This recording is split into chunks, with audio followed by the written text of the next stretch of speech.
Transformation. Shortly after changing his name, Dacheldor's body started to change. The areas of his back, where his tentacles protruded from, became deep black, then blurred into a shadowy darkness that, when looked into, appeared to be like looking into a universe of galaxies, stars, and planets. Though the tentacles could be visible or invisible at will, these spots on his back were always visible. In time, the coloration spread to his entire back. This area of Dacheldor's body was identical to how Prime's whole body had looked. As the illithal within the primary body grew, the body was destined to take on more and more of its appearance. Dacheldor could tell, as he saw what happened to his back, that eventually his entire body would look like a being of living shadow. This process would take millions of years, but to Dacheldor that was not a long time. Working with his disciples, Dacheldor sought the other imprisoned illithal. He found this task harder than he expected, having to use clues from old artifacts and texts paired with sightings of beings who may be Akugen. It took him hundreds of years to find another illithal's name, and even longer to learn where it lived. Meanwhile, Darkstar, Vala, and the headmasters rebuilt the Realm Lord School and the center in the Prime Realm. This was completed many millions of generations before it had been in any other timeline, and led to beings who had never had a chance to become Realm Lords showing up and learning the trade. The Realm Lords became powerful before their time, and Darkstar capitalized on it. Each Realm Lord was turned into an aberration as part of their initiation. This ensured their force would exist beyond any loops or changes to time. This also allowed them to alter events in history in their favor on many accounts. Darkstar brokered treaties with the Mage Lords and deities, assuring they would see the Realm Lords as allies in all future wars. He gained the respect of many living weapons, forming a loose alliance with them as well. The only being he did not succeed in turning to his side was a rogue mage lord called Sarphasis, and his army of living weapons. Sarphasis saw himself as a rival to Darkstar, even managing to steal the plans to the machine to create aberrations and using it on himself and his army.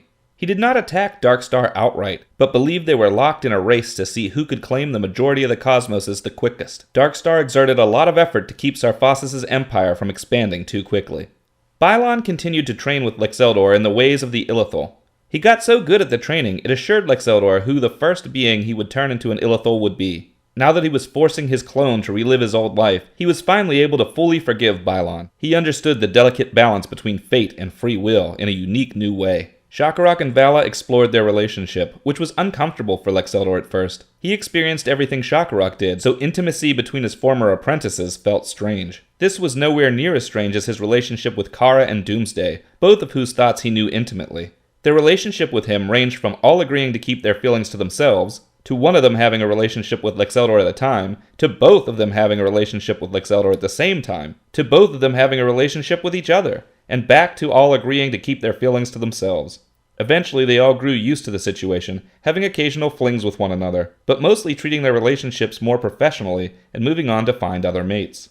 Akasha and her cult became prominent figures among the Mage Lords, and Inquisitor Sin aligned himself with the other living weapons. As such, they became Dacheldor's eyes and ears among these groups. Daramal, Shakarok, Kara, and Doomsday remained with the Realm Lords. When not helping Dacheldor hunt for illithal, they provided him with all the insight into the school and the center he needed.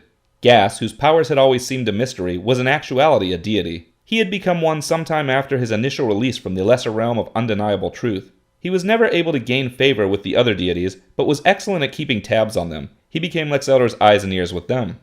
It was through the collection of all these contacts that Dacheldor found the first illithal on his search. After finding its name and reviewing numerous sightings, the accounts of a young Reaper caught Dacheldor's attention. This Reaper, named Xenos, had unwittingly uncovered the illithal's location and was offered a chance to become an Akugen, but turned it down. Dacheldor met with Xenos, and the two immediately got along. Together they ventured into an ancient catacomb, slaying monsters of grotesque, indescribable form, and seemed fairly even-powered. Dacheldor could not help but feel as if he knew this Reaper, and spoke often to him as a friend and colleague. The Reaper's responses only endeared him to him more. When the two found the lair of the illithal, a window into its prison realm, Xenos asked Dacheldor if he could become his disciple.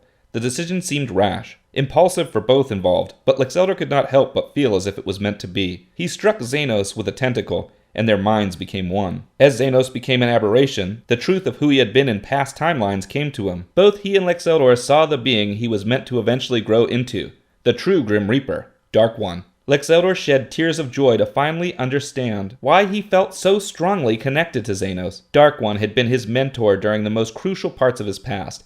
Now they would be connected forever.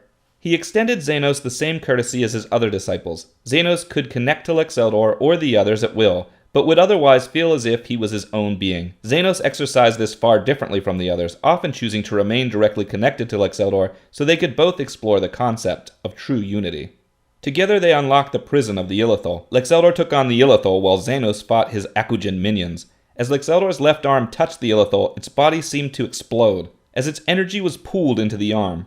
The battle was over in a matter of minutes. Xenos returned to his role as a Reaper, with plans to become the Grim Reaper once again, but remained connected to Dacheldor. Though they often stayed far apart, they felt as if they were close together.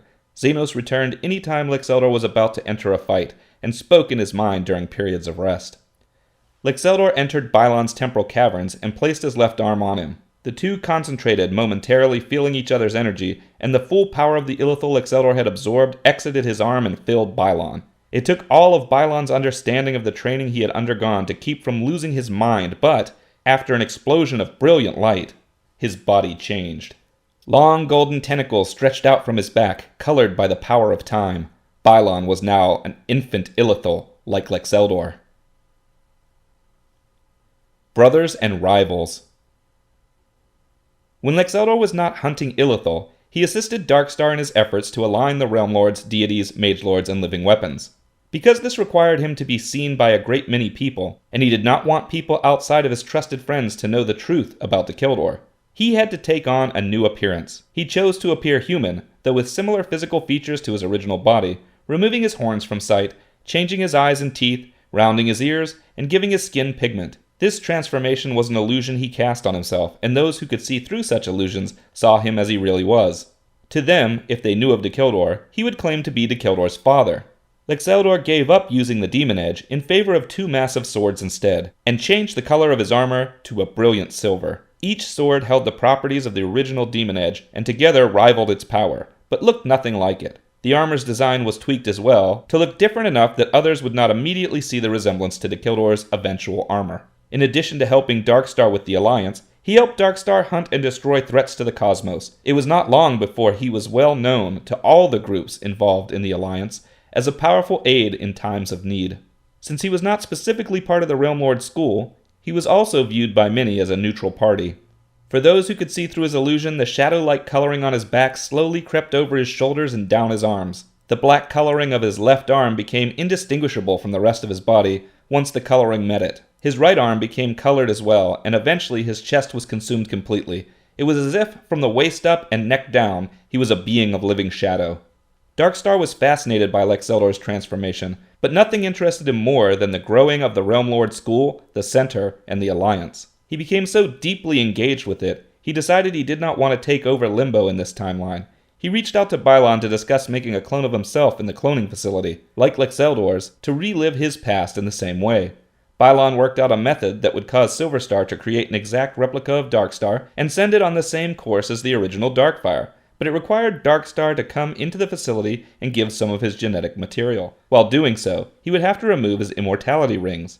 Darkstar arrived, removed his rings, and stepped into the chamber to have his genetic material drawn. As he did, portals opened in the facility and Sarphossus' army of living weapons poured out.